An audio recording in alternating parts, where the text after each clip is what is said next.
El siguiente video vamos a presentar un material sobre el tema saber leer. Este trabajo se desarrolla en la cátedra de taller de oralidad, lectura y escritura que nos acompaña la profesora y licenciada en letras Juana Gómez, el cual vamos a presentar las alumnas de Sales Débora y Lisic María Belén, que hacemos parte del primer año del profesorado en educación secundaria en geografía. Entonces, como modo de introducción, podemos decir que el saber leer se proyecta hacia un público muy amplio, constituido principalmente de personas interesadas en el proceso de lectura, comprensión y aprendizaje. Lectura, según algunos autores que tenemos como ejemplo a Piaget, nos dice que esto es un proceso de interpretación entre el lector y el texto, en el cual el lector extrae la información después de leer y comprender para lograr su objetivo de lectura. Incluimos también a Isabel Solé, que se refiere a la lectura como un proceso que comprende el lenguaje escrito, en el cual existe un grado de complejidad de interpretación por parte del lector. Este tiene que usar sus conocimientos previos a la hora de leer un texto. Estos son los procesos que forman parte del saber leer, los cuales constantemente los realizamos en nuestro día a día. El autor da a entender que cuando nos referimos a la palabra leer, de una forma simultánea relacionamos su significado. Pero cuando nos detenemos a evaluar las distintas acciones que realizamos, podemos llegar a la conclusión que existen varios modos. El primero es el que nos suena más familiar, ya que hace parte de una sociedad alfabetizada que constantemente leen cartas, avisos, entre otros. Otra manera que también utilizamos frecuentemente es de identificar los estados de ánimo de las personas. Cuando esa acción la realizamos de una manera adecuada, se suele denominar como inteligencia social, siendo así un factor importante en las relaciones positivas dentro de una sociedad. Estas son algunas preguntas que invaden la reflexión en los diferentes ámbitos de una sociedad que se presenta como un problema en el cual existe una preocupación en diferentes niveles jerárquicos, tanto sociales, culturales e ideológicos.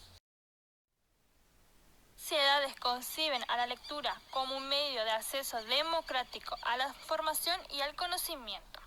Se dice también que los pueblos y estados con mayor nivel de lectura crean una sociedad más desarrollada en el punto de vista económico. Podemos entender entonces que el autor, al mencionar estas preguntas que encontramos en el ámbito económico y también escolar, forman parte del estudio que se hace a la sociedad en su desarrollo, que generan un equilibrio de conocimiento. El marco que sustenta a nuestra aproximación a la lectura corresponde a la lingüística contemporánea y de ese modo nuestra perspectiva es psicosociolingüística. Para explicarlos de una manera más clara, podemos decir entonces que lo psicológico es cuando consideramos la concepción de un producto del proceso mental estratégico. Social es cuando consideramos el contexto cultural y situacional que determina la diversidad del texto. Y lingüística es aquello que pretendemos que los lectores se enfrenten, que sean actos de comunicación mediante la modalidad escrita, que serían los textos escritos. Esto entonces busca aclarar algunos núcleos temáticos relevantes y antigentes en los procesos de decodificación, que serían la relación entre sonido y letra. En la característica de los procesos mentales podemos clasificarlos en verbos que se aplican en el uso de la palabra leer. Entre ellos encontramos el verbo comprender y entender.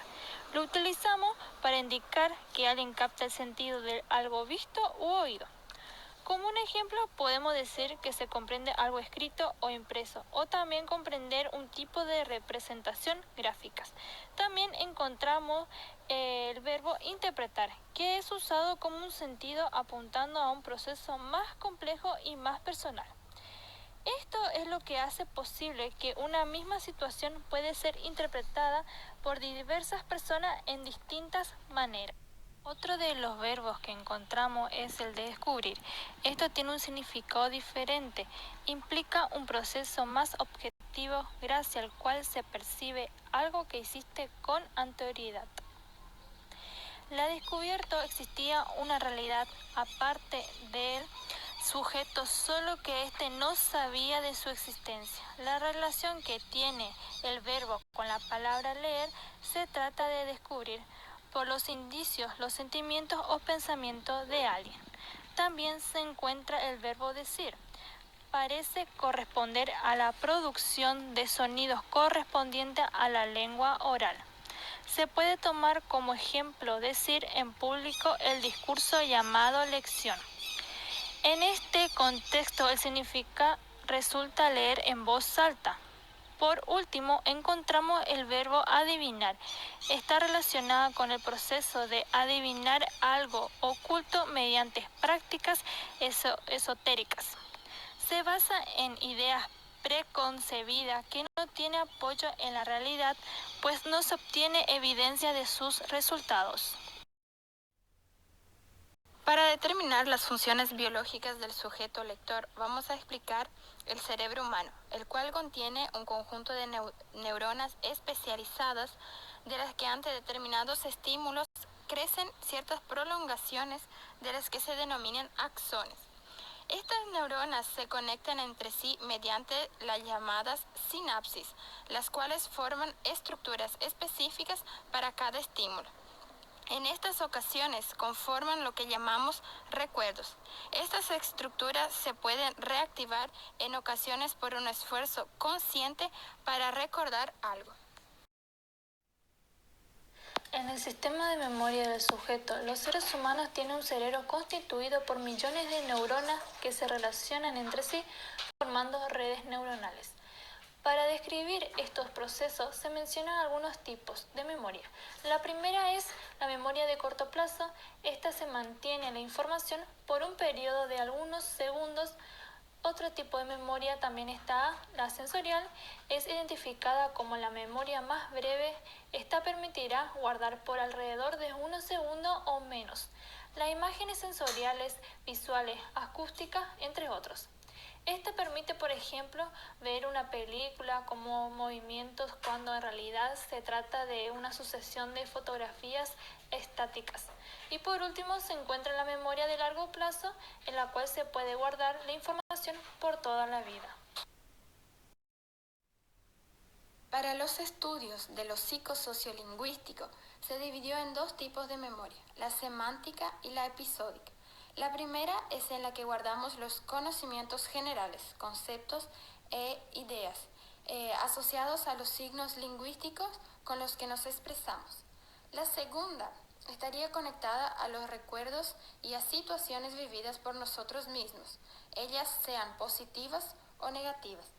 La diferencia que existe entre ambas es que las semánticas son relativamente estables, en cambio la memoria episódica son alternadas cada vez que lo traemos a la conciencia.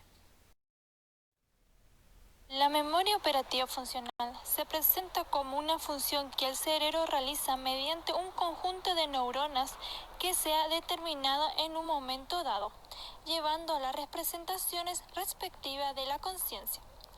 Esta activación nos permite comparar la representación mental con la información proveniente del exterior y poder reconocerla. La capacidad de atención del sujeto, que trae presente desde su nacimiento, está relacionado con la edad. En los primeros años o meses del individuo, este proceso se activa mediante los acontecimientos del entorno, por lo denominado llamativo a su atención. Luego de su desarrollo, este individuo aumenta el control de los elementos a su entorno y puede dirigir voluntariamente su atención hacia aquello que desea atender en un momento dado. Las capacidades de abstracción del sujeto del lector se identifican como la activación consciente o inconsciente de las configuraciones neuronales. Estas activaciones actúan como auditivas si la situación ha sido oída, visuales si ha sido vista, táctiles si ha sido conocida a través del tacto y olfativas si la hemos olido.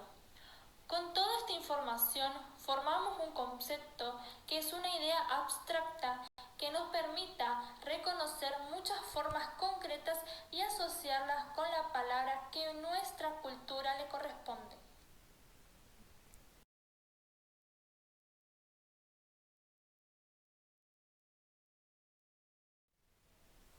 La capacidad del sujeto lector para comprender y reflexionar son procesos cognitivos, que son capacidades innatas al ser humano.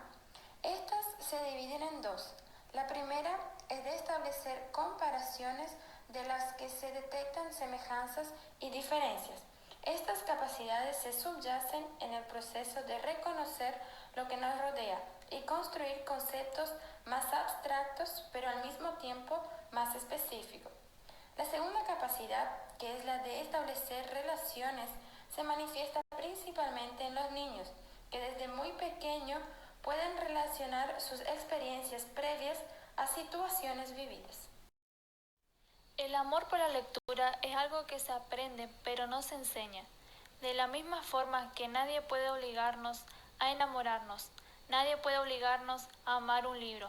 Son cosas que ocurren por razones misteriosas, pero de lo que sí estoy convencido es que a cada uno de nosotros hay un libro que nos espera. En algún lugar de la biblioteca hay una página que ha sido escrita para nosotros según el autor Alberto Manguel. De esta manera damos por finalizado este trabajo, el cual se basó en información sobre saber leer de un determinado autor que es Parodi. En su obra detalla algunos puntos principales sobre el proceso y cómo se desarrolla la acción leer.